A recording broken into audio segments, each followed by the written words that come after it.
This podcast is brought to you by our partners at 8 Star Energy.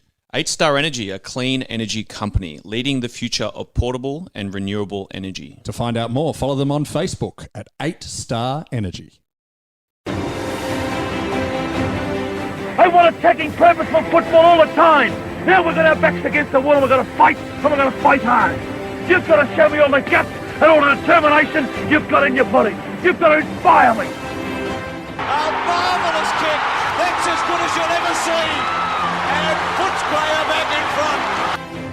I don't know about you guys, but if I see one bloke walking out of here, getting a pat on the back from people out there for a good effort, I'll spew up. From inside the centre square. Boys kick the goal. Boys kick the goal. From inside the centre. Hey folks, welcome to Danny Boyd, a podcast about the most wonderful football club in the multiverse, that is the Footscray Football Club, trading as Western Bulldogs. I'm Danny McGinley, he's Tom Boyd. You look refreshed after the bye week. Well, we have to prepare as well as we can for the Tom Boyd Cup this week, mate. Have they asked you about officially making it that, or at least Best on Ground gets the Tom Boyd medal? What? No. Okay, who else did it? Callan Ward, Dylan Addison. Leon. Leon Ryan Cameron. Griffin. Yeah, who? No, never heard of him. I'm probably right at the bottom of that list. It was funny. I think Daniel Gorringe managed to, just by pure persistence, take over the Gold Coast Carlton game and make that the Daniel Gorringe Cup unofficially. But I haven't been so lucky yet. So you know Daniel Gorringe. You've told me a story about him that we will save for another episode. Have I? When he was playing at Baldwin. Because we're not going to get the other person involved as a guest. Anyway, that's a teaser for a later episode. We've got a brilliant guest right now. Very excited to bring on the star of Lego Masters. He's got a new book out called The Bricktionary. And a lot of people don't realise he's a Mad Bulldogs fan. Ryan Brickman McNaught, welcome to Danny Boyd.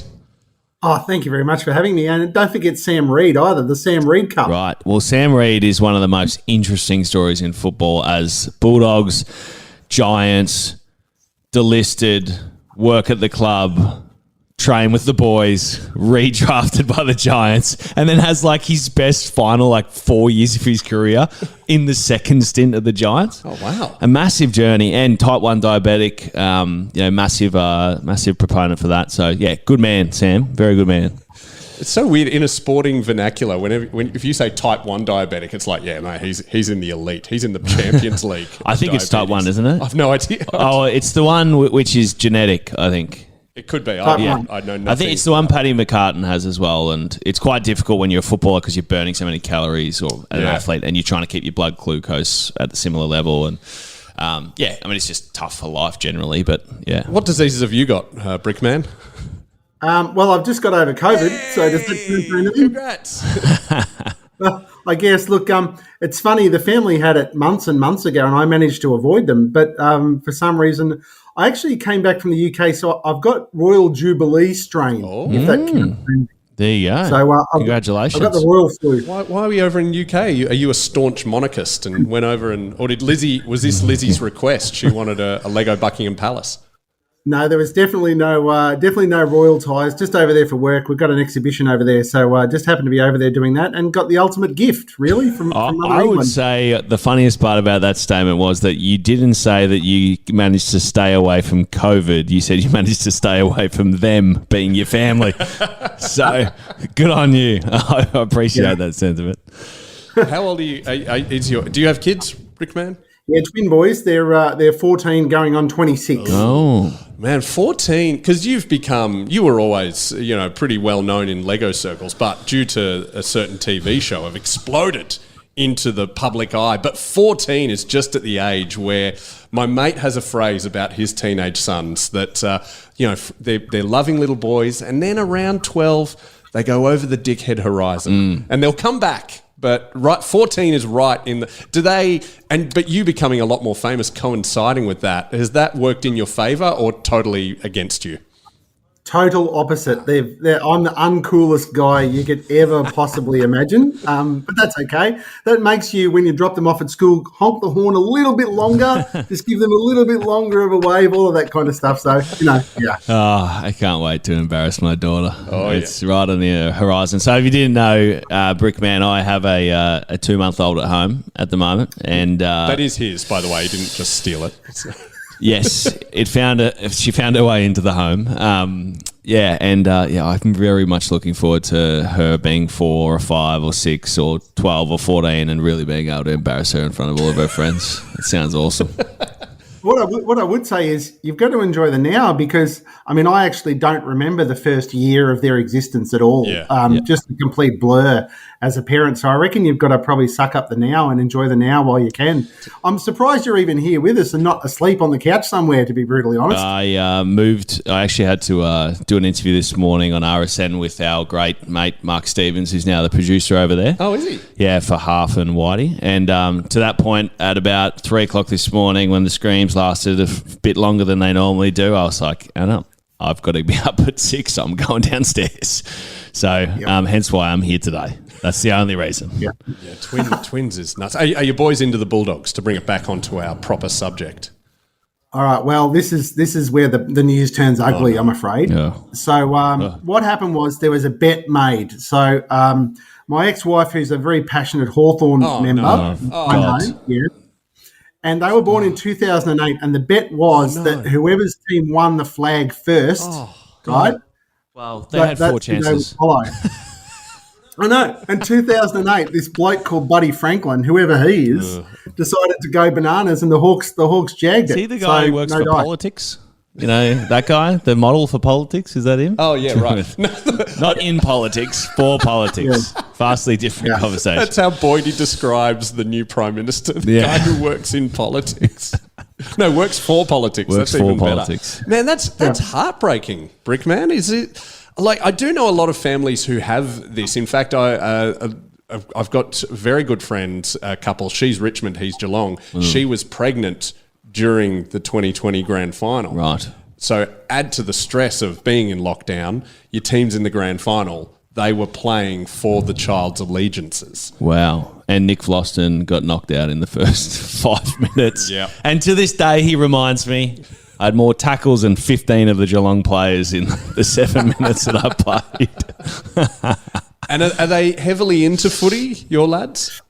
Yeah, look, it comes and goes. They're not, I obviously grew up as a very passionate football supporter myself, so I think times are a little bit different nowadays where they've got, they kind of get diverted away into different callings in life. So they're not as passionate as what I was as a kid, but they still love their footy.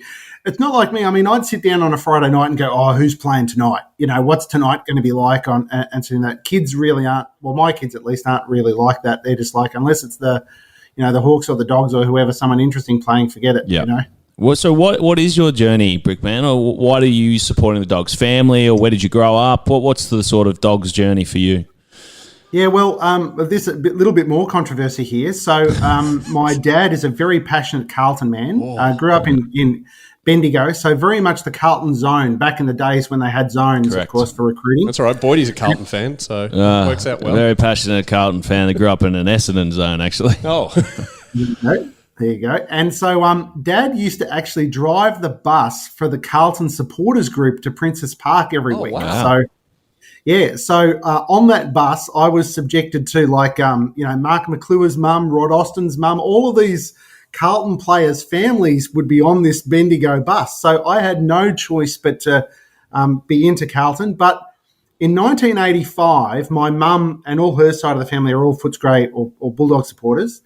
And I made a bet. With mum and dad. Yeah. Gambling is rife in the McNaught. Someone with an Irish surname would lose their allegiances to gambling. Yeah, who would have thought, huh? And the bet was in 1985, if the Bulldogs beat Carlton twice in that year, and let's be honest, in 84 the Dogs were crap. Mm-hmm. If the Bulldogs beat Carlton twice in 85, I'd barrack them for life. No returns, keepsies, forevers. Hang on, was this bet done by you and your parents, or was it between your mum and your dad? No, it was. I was involved, and it was the bet to settle all enough of trying to split me in half, Kramer versus Kramer style. This was like to get it done. So, and in 1985, things were bloody awesome for the Dogs. So that's how I ended up. It was a freaky year. Like, I was only 3 years old, so I have no memory of it. But in my knowledge of the history of the Footscray Football Club, we were, terrible from pretty much 1955 onwards. But then out of nowhere, 85, we're good. Like, it was like a bit like I was going to say 1997 for me, or 1992 was the first time I remember the Bulldogs being good. I'm trying to remember for you, Boydie. It'd be like 2015.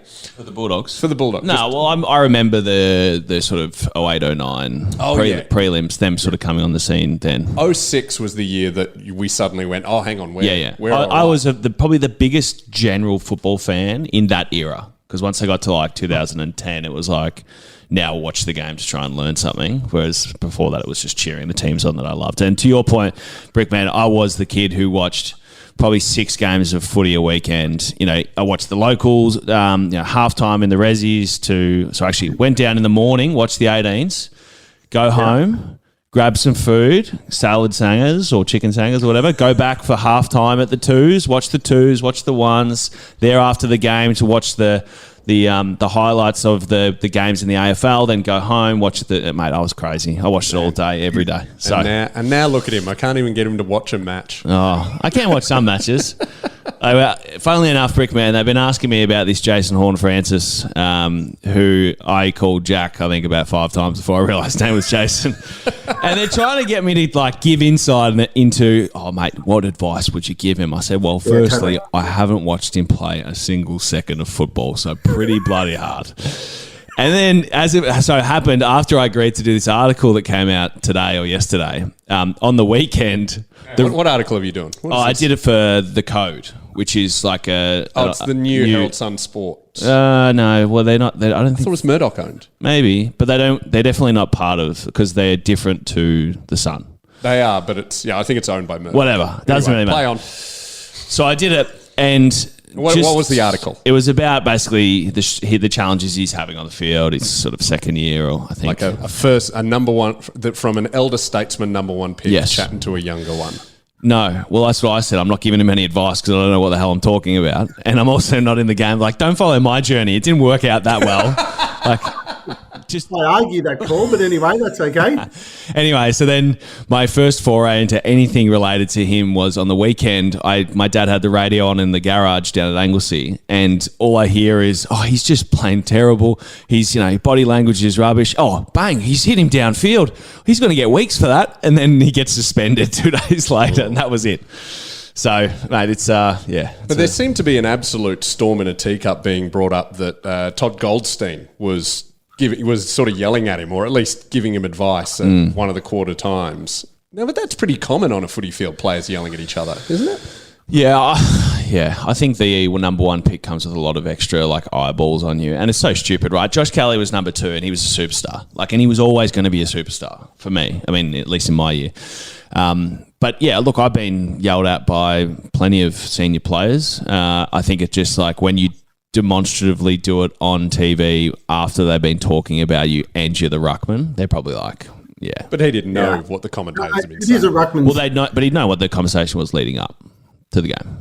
Okay. They've been talking about it for a couple of weeks, I think. I mean, it is a ruckman's rite of passage to abuse those underneath him at some point in time. So, we can't be too hard. It's the game's changed, Brickman. I think that used to be the case.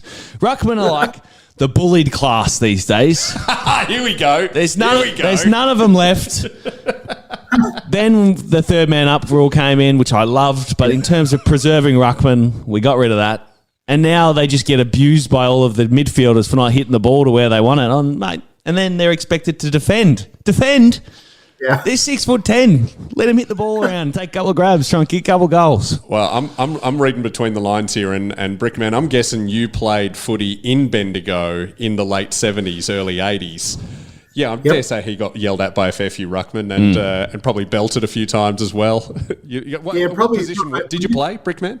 Yeah, I did. I played for a couple of teams. I played for Kangaroo Flat in Bendigo, which the Mighty Flat, and it was absolutely terrible there. I had a couple of statless games, but that's okay. We live and learn with the statless games. But Probably my best game I ever played. I played for Shepparton East. I used to pick fruit and stuff up in summertimes and that up in Shepparton, and played for Shepparton East, the Bombers up there, and played a season there. And anyway, basically the Ovens and Murray League. And so in winter up there, you'd play in places like Mansfield and Wangaratta and Benalla and those sorts of wonderful, beautiful country places. Anyway, playing there in the under-18s, it was usually -10 on a Saturday morning in July or up in Mansfield. Anyway, one day the fog was so thick, I was in the back line and you couldn't see the centre square. Yep. And this footy just came out of the fog one day, and I marked it, and I pretty much went unopposed and kicked a goal because no one could see me through the So that's kind of like, that's my claim to fame. Mate, that is a great story. We played it very similarly. We had a game which was an interleague game. So your sort of best players from juniors, under 13s, 12, 13s. Kind of feels like a really big deal at the time. And then you realise that it's like just completely slanted by whichever local club's coach is coaching the interleague side. But we played a game at Noble Park against Dandenong, I think. And this one kid at the end of the game comes off all chuffed up, and he's kicked 3 or 4 and no one could prove him wrong. So at the end of the game, he gets another week. He's picked again, and I'm like, we couldn't see anything. And then what was happening was the goal umpire would run to tell the closest field umpire what had happened. The next field umpire would run to the centre and tell the centre field umpire. He'd throw it up, and off they'd go again. It's like Chinese whispers playing football. Yeah. Apparently they've kicked 6 goals. Apparently. Actually, I used to play footy with a kid, and I'll name him, shame him, because it's actually, at the time it used to annoy me, but I think it's genius now. His name was Conda Dillis. And at the end of the game, he would always just jump, do a slip and slide into whatever mud there was. Even if there hadn't been raining that day, he'd find mud somewhere just so he could go home, and his dad would go, "How'd you play?" And he'd go, "Look at me."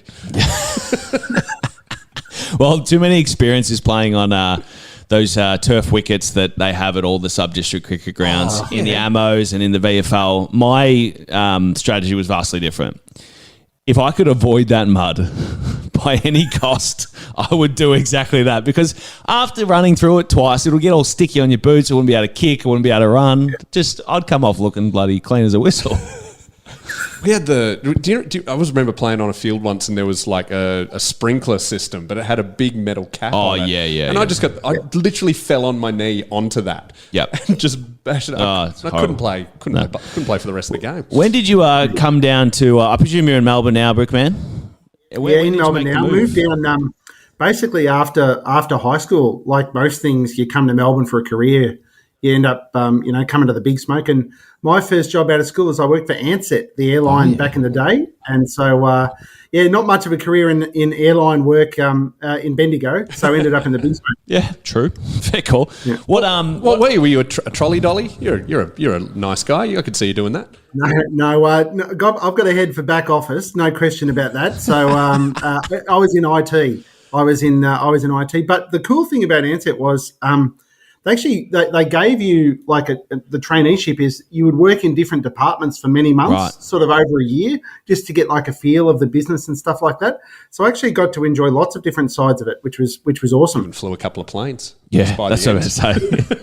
Back in those days, pre-September 11, you could sit in the jump seat in the cockpit and no problems at all. Wow. So did that many a time. Flew it, engineer, build it. They're just they go. So, it should be right. That's really interesting. They do that in quite a lot of businesses still to this day in terms of just like rotating their cadets throughout the different parts. But, the unfortunate part of that is that if you start on the good bits, you end on the bad bits, or vice versa. So then what was the change like? So once you came down to Melbourne and you can finally actually see the Dogs somewhat in person, did you start, spending time at Whitten Oval? Yeah, what year did you come down? So I came down in 92, so it was a good year then. But prior to that, we were every weekend we'd be down. Right. We'd take the drive on Saturday. So my mum being the Bulldogs person, so we'd drive together. She'd finish work at 11:59 on a Saturday morning, and we'd set the land speed record down the Calder Highway to Footscray. We'd park at the old Western Hospital, and we'd basically run, and we'd almost always just get the very first bounce. Right, up on Eleanor Street there. Yep. All my family, or mum's side of the family anyway, they would all stand at the Geelong Road end, so we'd kind of work our way around there. And my grandmother, the late Hazel, she was up in the grandstand, and so half time it'd be I'd go up and see Nana in the grandstand, and she'd have a thermos full of the most amazing soup. So I always used to head up there at half time. So yeah, we had a wonderful time at the Whitten Oval. I used to sit Geelong Road end, so we were probably near each other for a fair few games there, Brickman. Well, I used to be that kid that was collecting the cans for a while and all that kind of stuff. So yeah. So we probably had punched on behind the goals there. We were trying to collect the 5-cent piece or whatever. Is that what was going on? Really. And I still tell my kids today the greatest scam I ever pulled in my life, not that I've done many, but was we used to put a rock in every can to make them weigh a bit more. So that when we cashed them in, we'd always. What's your record for how much did you get for a bag of cans? Oh, it wasn't much. It was only like a couple of bucks, but to a young fella, those couple of bucks are pretty awesome. Yeah. So yeah, and if it was a really terrible day, we'd always end up getting the donuts from the donut van there up there at the Geelong Road end, and I always remember the jam being so hot you'd pretty much scorch half your mouth off when you ate it. It was hotter than lava. I do remember it that. Was. But do you remember there was a family that would have a tub? I think they must have been Italian. They had a tub full of sandwiches, mortadella sandwiches, that would and they just overcated. So any kid that walked past, they were like, hey, yeah, and they just give you get a free sandwich. It was so good. And if you were lucky, you got one with tomato sauce because they just handed out. There was some with pickle, which wasn't great from a 9-year-old palate. Yeah, but it's funny. And we were social club members. So then after the game, win, lose or draw, we'd all go into the social club for dinner afterwards. That was kind of the thing, and have a drink and that kind of stuff afterwards. Really, what was the menu of the Bulldogs Social Club in the early 90s? Pretty terrible from what I can recall. So it was probably like a salted packet of peanuts. Maybe was probably the delicacy of what it was. But and of course, as kids, parents would be drinking and smoking and talking to players or coaches or that kind of stuff, and they do the presentations like they do the old here's the envelope with the money for the best player of the day and all of those kind of wonderful things. But us kids, we weren't too interested in that, so we used to just get up to all sorts of trouble and mischief, to be honest. Yeah, I bet. I remember those. They're always very contentious. They still do it at local footy, and it's always like, some young kid who's played 20% better than he ever has, and he suddenly won best on ground, and the old key forward who's kicked 15 again. we can't give him another Macca's vouchers. He's doing too well. This is just another. He's going to bring up how the talls are being discriminated against again. Yeah.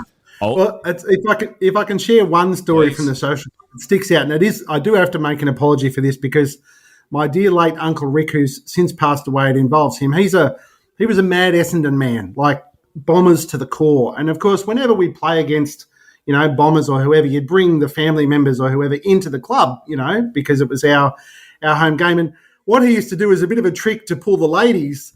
Pretty good looking rooster, but what he'd do is he'd disappear into the bathroom and wet his hair up and put the towel on like he'd just come like one of the opposition players that had just come off the ground sort of thing. And so Uncle Rick, he tried it on a few times, to be honest, but I don't know how successful he was, but it always made us laugh anyway. Oh, that's funny. That is a funny technique. Just stink it up a bit, Yeah, bit of... Oh, God. The commitment on that is just extraordinary. It has to have worked once, just for... Oh, look, the trick is because he was a Bombers man, like you didn't, as long as you remotely looked like a player, the locals in Footscray wouldn't know who you were. So of course it absolutely would have paid off. They would have wanted to be polite, so it's like, oh, you did well today, mate. I really like that. Good goal. Yeah, you couldn't see a thing. So the social club was where Barker's is now, correct? Yeah. So and when did that finish? So the typical after match. You go into obviously probably when we stopped playing it at Western. Yeah, I'd say probably when we finished playing there, which was August 23, 1997. Okay, I remember it. 2 years old. Very fondly remember it. You did great that day. That was a cracker of a day too against West Coast too. That was a blinder that day. Poured rain, but great day. It was weird because it was actually quite a sunny day, but as soon as you got into West Footscray Station, the cloud, it just like God went, oh no, this is your last day. This is how you will remember it. Yes, this is exactly how you've dealt with it for the last 120 years. You're not going to get a sunshiny day today. Yeah, And it's funny. I mean, I know we have our traditional enemies like the Giants. Speaking of who we fondly don't like very much, but at the time, I think West Coast was our mortal enemy in terms of the haves and the have-nots. Yeah, and also that's only a couple of years after the Danny Southern Peter Sumich. It was weird. Yeah, we always used to beat them in Melbourne because we'd play them at Whitten Oval, and they'd thump us at Subiaco. Oh yeah. So it was you kind of had to. Yeah, bring the. How do you think we'll go this weekend? Since we're on the Giants, are we in Canberra or is this at Spotless? We should know these things. All I know is it's on TV. It's definitely not in Melbourne. I know that for a fact. Yeah, mate. I think the Giants have been going a little bit better, from what I understand, the last few weeks. We're actually not favourites. There you go. Giants Stadium, which is Spotless, right, or whatever they use. Yeah, whatever. I like Giants. It's in Sydney. We're not favourites. But look, I think we've got a couple of things going for us, Timmy's playing well. He's back. We've just signed on the 2 Mosquito fleets, Bailey Dale and Caleb Daniel for the next 15 years each. Oh, and Tim English has signed on as well. That was, when was that, last week? Yeah, but they're sort of announcing a lot of good news this week. I don't know why. Well, it could. Yeah, I don't know exactly why. Could have been the. Just on that, can I ask a question, Tom? Of you, I've got no experience in this at all. What's it like for a player when they do sign a contract? What is it? Is it a mental relief? Is it a game changer? How do you sort of feel when that happens? Is it a vindication of your hard work, or how does it work? Couldn't tell you, mate. I signed one contract in my career. You obviously did one for the Giants and one for the Dogs. Not really. I did one for the Giants that was not really signing a contract, it was just getting drafted. And then I had one, I will tell you the actual answer, Brickman, but I also had, the one I had was to move to a different club, vastly different situation than, hey, you've been playing well, here's an extra 3 years, jump, So I think... I'll say two things. It's obviously really hard when people are trying to work through contracts that are, let's say, in the media spotlight for starters. So it's often the discrepancy. What happens is, and it's not a perfect equation, but generally it's like, the club approaches the player or the player approaches the club. And when the player approaches the club, generally speaking, their manager's got this big idea that either they're a no-fuss player, so we just want to let's just get it done so we don't have to worry about it, or, hey, this guy is a player they really need, we've got some leverage, give us a lot of cash. And as soon as that second conversation happens, which obviously hasn't happened with definitely Caleb and Bailey because it hasn't been in the news. I think Tim's been drawn out a little bit longer. Yeah. There was rumours of Freo and which always started to create a bit of competition. And look, the Bulldogs can't lose Tim. Let's be honest. We've put too much work Tim into knows that they can't lose him, and so does his manager. I presume because he's from Perth, he's managed by Colin Young, but I don't know that for a fact, so don't quote me. So when that happens, there's always this little wedge that gets tried to be pushed into the playing group because the player is made to be sound like they're really greedy or whatever, but it's never really the case. At the group level, like at the actual player level, it's almost always just business as usual. We all have to go through this. It happens like this. I think there was 10 or 11 players turned over in my first season at the Bulldogs. So when I first got there was 10 or 11 of us come in. Draftees, me, Joel Hamling, a few other players. So it's like every single year you've got probably 25 to 30% of the list re-upping on their contract or potentially even more doing extension. So you can't really let it bother you too much. But the other equation is that the coach, if you're under contract talks, and the coach is feeling like this is annoying him, which can happen, it's the first conversation they have with the player if the player's not playing as well as they should be. This contract stuff distracting you a bit, mate, eh? And it's very hard. Like I remember talking to Lipinski, to Paddy when he was going through it, stuck in Tasmania when they leaked it. So this is just last year? Yeah, this was before he left, right? So it came out when they were on that 4-week journey to the grand final. Yeah. Yep. And I remember, at least I'll tell you what I texted him. I said, mate, just whatever happens, don't talk to anyone about it. Just let your management do their job. That's what you're paying them for. Because as much as coaches in this day and age are more professional, they're still coaches. And they still want to win and they still get frustrated. They're just people. So that's the real challenging bit on a personal level when that sort of stuff happens. But for the vast majority of the time, it's just business as usual. See, Brickman, Yeah, look, are you it's- contracted to another year of Lego Masters? Because I've heard the rumours are you Master Chef are sniffing around, and you could be you're a marquee player. You could demand mega bucks for that. There's definitely no marquee here. Let me tell you, that's not a word that's bandied around this house. Let's be I'm brutally bandying honest. it, pal. You carry that show. Yeah. Look, it's funny. In the entertainment world, and I'm only relatively new to entertainment. I've only been doing it a few years. It's exactly the same thing. The last thing I want to be doing is having to deal with people that I work with on a day-to-day basis, knowing that there's an argument about financial remuneration happening at the same time. You don't want to look at the same person in the eye and go, hey, I think I'm worth more than you think that I'm worth, and, have to do that, and it clouds that. So the whole concept of having a manager as what it is in football is exactly the same. I just want to focus on what I'm doing, i.e. doing cool stuff out of Lego and making good TV. Yep. Last thing I want to do is have, those conversations distracting anyone. So it's kind of similar, I guess, in a roundabout sort of way. Yeah, for sure. And it's like, yes, managers do charge too much sometimes. And in the AFL world, it's actually quite interesting because essentially the flat fee is 4% of your playing contract and 20% of your other external stuff. So they make all their money on endorsements, which of course tends to send them towards the players who are marketable.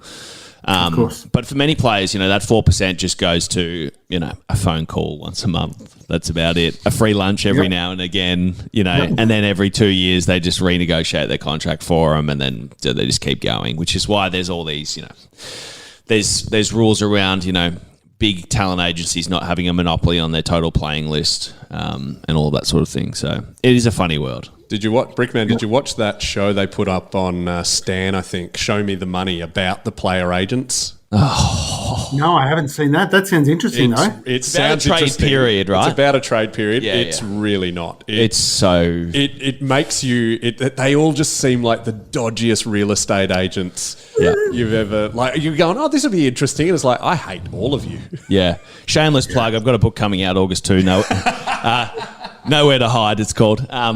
And that exact conversation is have. So during my, and I don't name who all the different agents are because I'm not trying to, make anyone seem like absolute assholes. But when I was going through the process, Brickman, of picking who I was going to go with, it was sort of like, okay, I'm 17, I'm almost certain to get drafted unless something cataclysmic happens. Let's just get it out of the way so I don't have to worry about it, right? Because as an 18-year-old, you'll get pestered by managers basically being like, what's going on? Do you want to sign? Do you want to sign?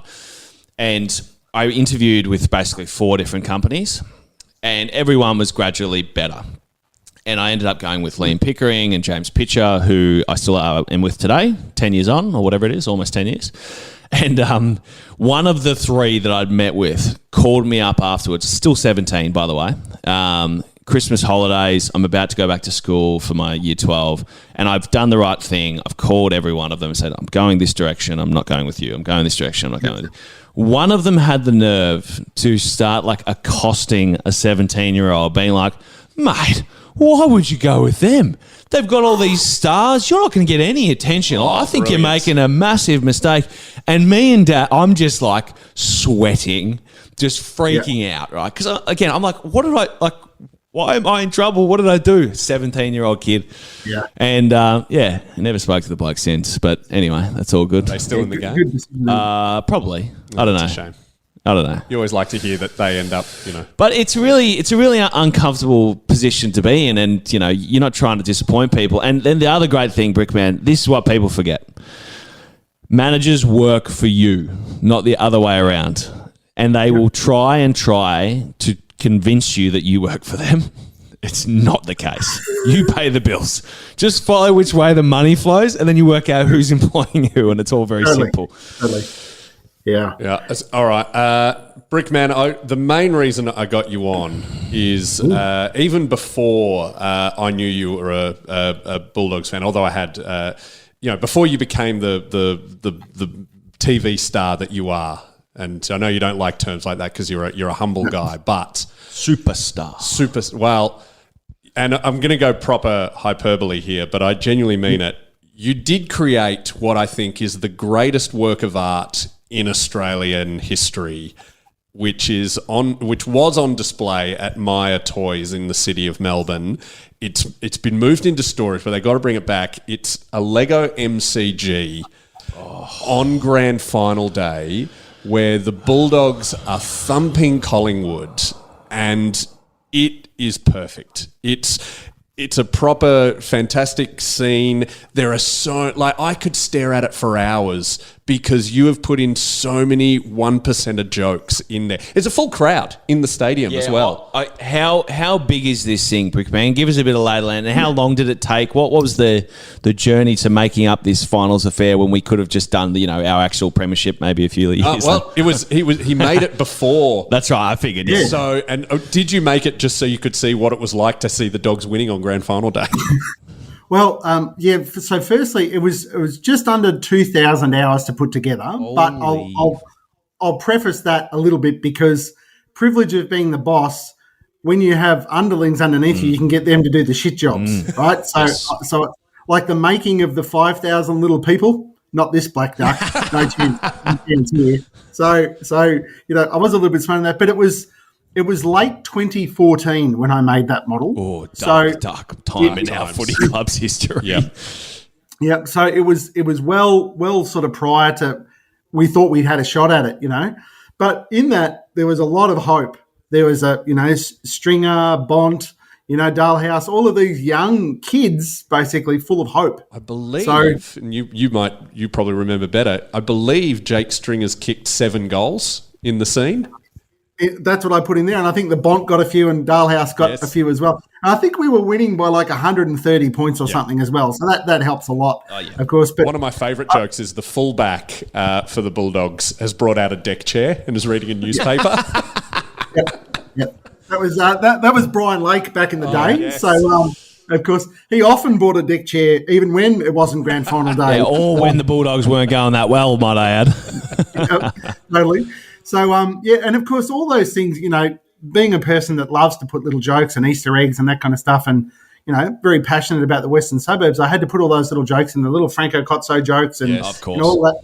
All that kind of stuff. So, I had a lot of that. And even outside the ground, like the Collingwood cheer squad are being let in from a divvy van. Totally. It's like day release, right? So how big was it, Brickman? Like, what are we talking here? Because I'm trying to visualise it. So, size-wise, it was about 2.5 metres wide and about sort of 1.5 metre high, but I only made half of it. I only made sort of the southern or the Shane Warne stand side of the ground now. And, I had a lot of fun making it, and I figure, like all of my things that I make at Lego, if I have fun making it, hopefully someone will have fun enjoying it. So that's kind of how we roll. 100%. I still remember first time I saw it, I was like, wow, that's awesome. That's a Lego MCG. Oh, my God, the Bulldogs are playing. Oh, it's the grand final. Oh, my God, Stringer's kicked 7. Just layers of joy. But if I can share just how well that model's aged, because, football, of course, it remembers and it forgets pretty bloody quickly. The person who's got the ball taking a screamer is none other than Liam Jones. Wow. So, wow. Footy gods. And he did end up taking quite a few screamers. He had a very good career at Carlton after this. Yeah, not for us. Not for us, though. Nah. Could be coming back. One of the I ran into him actually very briefly up in Byron after all of the drama had happened, and of course he's in Byron. That's so on brand. Well, the funniest thing about him was that he'd left the Bulldogs before me, and the stories about how athletic and how strong he was were still very prevalent. Like Dale Morris to this day will say one of the most powerful people he's ever seen. He lifted the heaviest, was the strongest, the most athletic, and just didn't get it to quite work at his time at the Bulldogs. And he was playing forward, and but he found his spot at full back.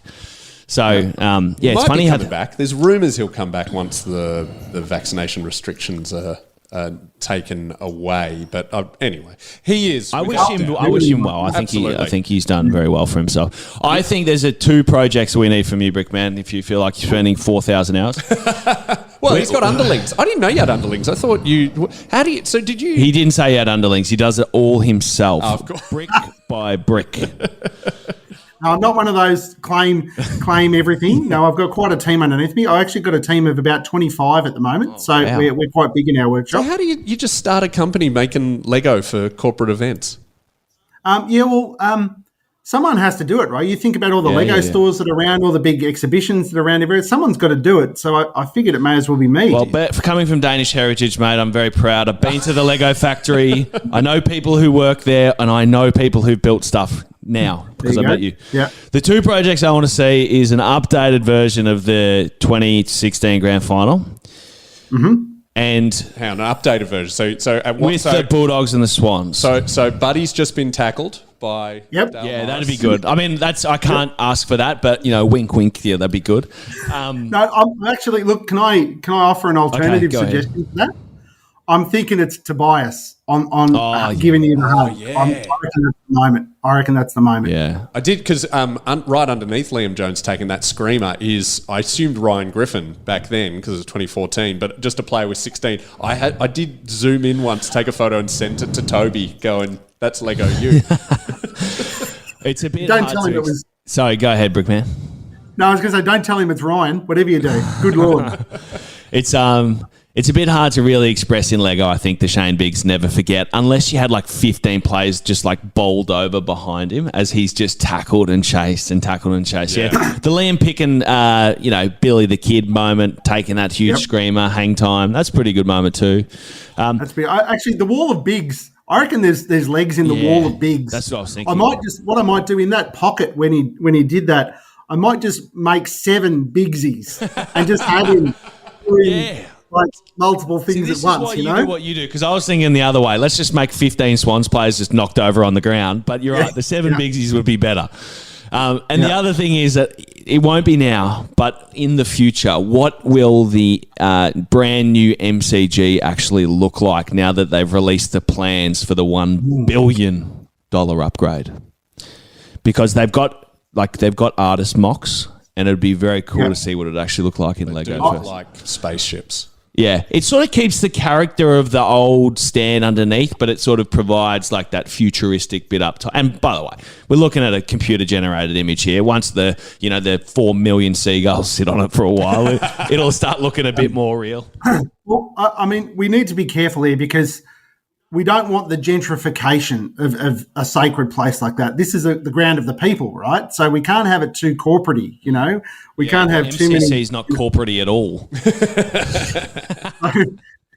We probably need to think about, making it a bit more for the people. So I'll find a way to do that in Lego somehow. I mean, whether it's $15 beers, who knows? But I'll find a way of trying to keep it reasonable for the human man, See, the thing I love about the already existing Lego MCG is there's a fantastical element to it of us thumping Collingwood with that squad. I would love you to create the other side, the northern stand, even with the MCC members, and maybe Brickman, we could be thumping the Demons.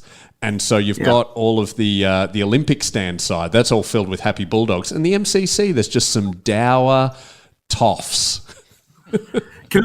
I actually have an Olympic stand memory if I'm allowed to indulge. So, of course, having, like any Bulldog supporter, the ritual of so many losing preliminary finals. Like, it was, it's a thing, okay? And even to the point in 2016, I actually didn't want to go because I thought I was the problem. That's the thing, right? But so I remember sitting in the Olympic stand for 4 of those losing preliminary finals, right? And the day that it got knocked down, I went and had a beer in front of that stand the day it got knocked down to celebrate it being torn down. Wow. Because I hated that stand so much. So I'm guessing 97, 98, 08, 09, 10. Yes. I was at all those as well. So it was 80 for me. It was 85. Oh. It was 92, 97, 98. After those 4. Wow. Man, we all should have. That should have been a thing. We all should have gone down there and just urinated on it. Like pitchforks and torches and stuff, and let the thing burn. Do some sort of healing ceremony. Good riddance. Yeah. We should do that when Optus Stadium gets knocked down. What, in Perth? Yeah. In like 500 years. Yeah, time. well, still, I'm sure descendants of us will. We beat it, but we have. What's the big issue with Optus They Stadium? lost the grand final there. That's all. Yeah. Well, you know. Doesn't count, mate. Didn't happen. Yeah, asterisk. Yeah, that's true. That's true. All right, Brickman, we should wrap up. Thanks so much for coming on. Let's plug everything.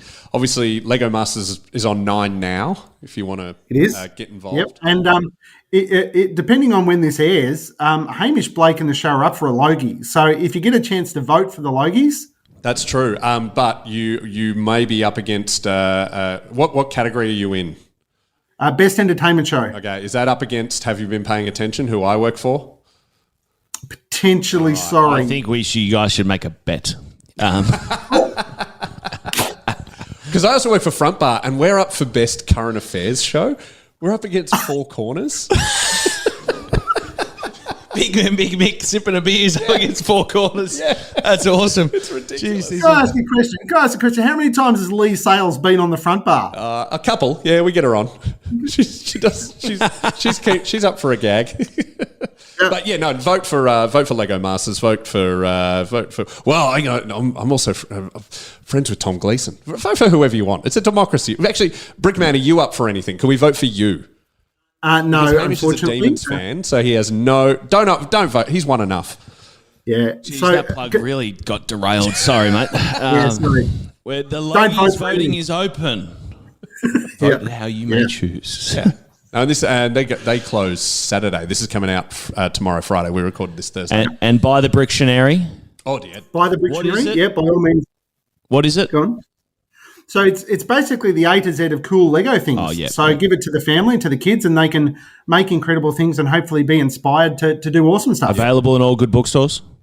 All good I bookstores. will certainly purchase for my daughter. I'm sure. No, Brickman sent one for my kids. They love it. Great. Sweet. I'll pay. Cheap I'll actually entertainment. pay the bill. There you go. How about that, Danny? Well, if you didn't have COVID, I was going to give you some official Bulldogs Bannerman stubby holders just to make up for it. But we'll get you back, mate. We'll get you back. Well, can I do a plug then on that? Please. When are you coming back, mate? Yeah. Long conversation for another time. Yeah. That's for the people live want show of the people want it. Sign up to Patreon. We'll tell you. All right, no, so look out for the Danny McGinley OnlyFans. No problems at all. All good. Correct. And he will be doing just explicit writing of banners. Yeah. There'll be a lot of making fun of Hawthorn's Embrace the Hunt. Yeah. Thank you, Brickman. Go Dogs. Go Dogs. Today's episode was proudly brought to you by 8-Star Energy, creating energy for the future and power you can count on. Follow them on Facebook, 8-Star Energy.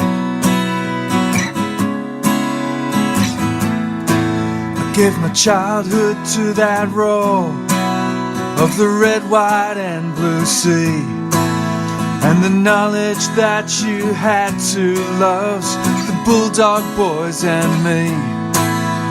20 years on, I feel that longing hanging in September air.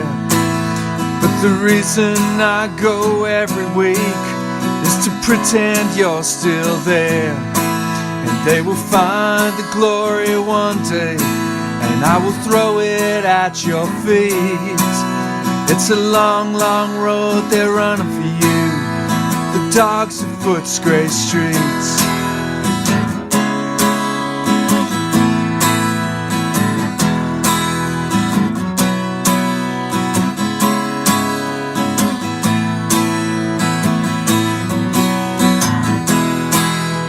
Long, long road they're running for you, the dogs of Footscray streets.